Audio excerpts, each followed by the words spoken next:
It was a gloomy night, and I found myself working the night shift at an old, isolated motel on the outskirts of town.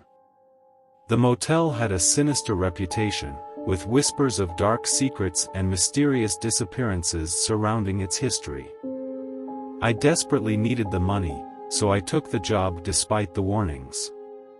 In my first few months, nothing out of the ordinary happened. But around my third month, a peculiar guest checked in. He was a tall, thin man with piercing eyes and a twisted smile. He wore a tattered coat that seemed to be stained with blood. He introduced himself as Mr. Crowley and requested a room on the top floor.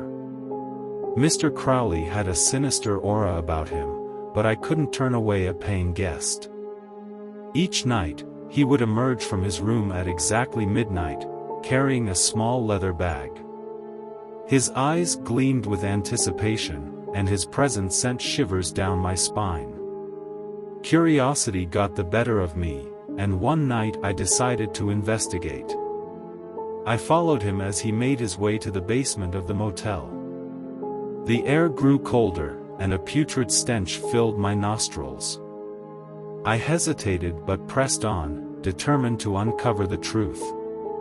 In the dimly lit basement, I discovered a hidden chamber. My heart raced as I saw the macabre scene before me. The walls were adorned with grotesque paintings, depicting scenes of torture and murder. Chains hung from the ceiling, and bloodstains marked the floor. It was a chamber of horrors. As I tried to process what I had stumbled upon, I heard a faint whisper from behind me. I turned to see Mr. Crowley standing there, his face contorted with a mix of fury and delight. In his hand, he held a wicked-looking knife, its blade dripping with fresh blood. "You shouldn't have come here, my dear," he hissed, his voice laced with malevolence. "Now, you're a witness to my art."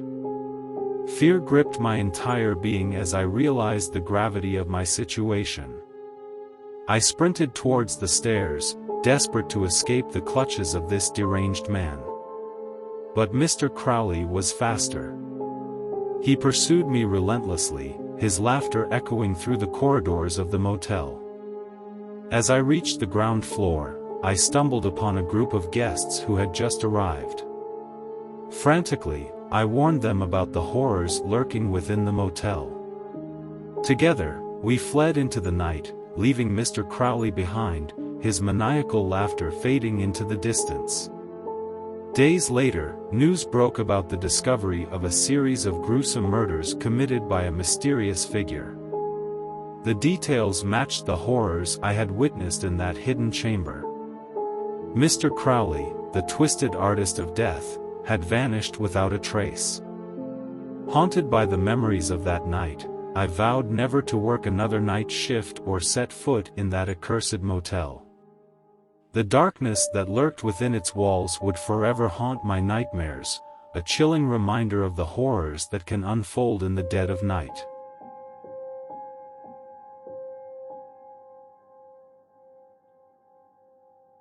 In the quiet town of Ravenwood, nestled deep within the woods, there stood an old and eerie gas station.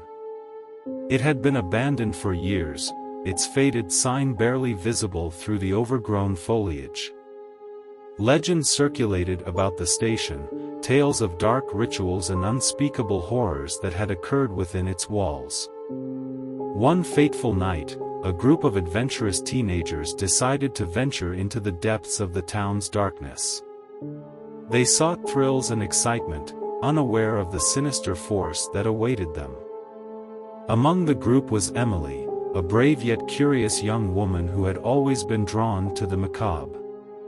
As the group approached the dilapidated gas station, a shiver ran down their spines.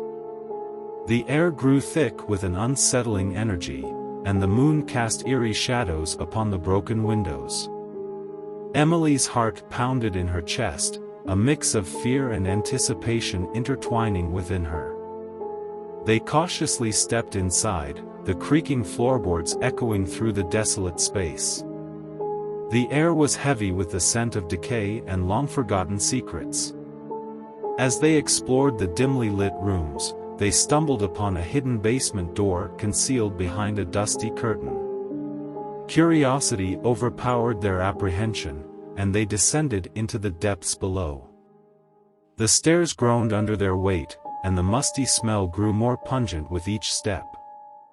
They reached the bottom, where they found a dimly lit chamber adorned with grotesque symbols and ancient artifacts. Unbeknownst to them, the chamber had long been a sanctuary for a bloodthirsty cult that worshipped a dark deity. As the group explored the chamber, a chilling wind whispered through the halls, and an ominous presence filled the air. One by one, the members of the group started to vanish, their blood-curdling screams echoing through the corridors. Panic gripped Emily's heart as she realized they were being hunted by an ancient evil. She frantically searched for an escape, her footsteps echoing through the silent darkness. As she reached the upper level, she found herself face to face with the cult's leader, a sinister figure cloaked in shadows. His eyes glowed with malevolence, and a wicked grin stretched across his face. The room was bathed in a crimson glow as Emily realized she was surrounded by the mutilated bodies of her friends. With a swift movement, the cult leader lunged towards her, a sacrificial knife glinting in his hand. Emily fought back, her survival instincts kicking into overdrive. She dodged his attacks, feeling the rush of adrenaline fueling her every move. In a desperate final struggle, Emily managed to grab hold of a broken shard of glass from a shattered window. With all her strength, she drove it into the cult leader's chest, piercing his dark heart. The room filled with a spine-chilling scream as the cult leader collapsed to the floor, lifeless. Emily emerged from the gas station, covered in blood and shaken to her core. The nightmarish ordeal had forever changed her. She never spoke of what had transpired within those cursed walls, but the trauma lingered, etched into her very soul. To this day, the abandoned gas station remains a place of unspeakable horror, a reminder of the evil that once dwelled within. The legends continue to circulate, warning those who dare to venture near. But only those who have experienced the darkness firsthand truly understand the chilling depths of Ravenwood's haunted past.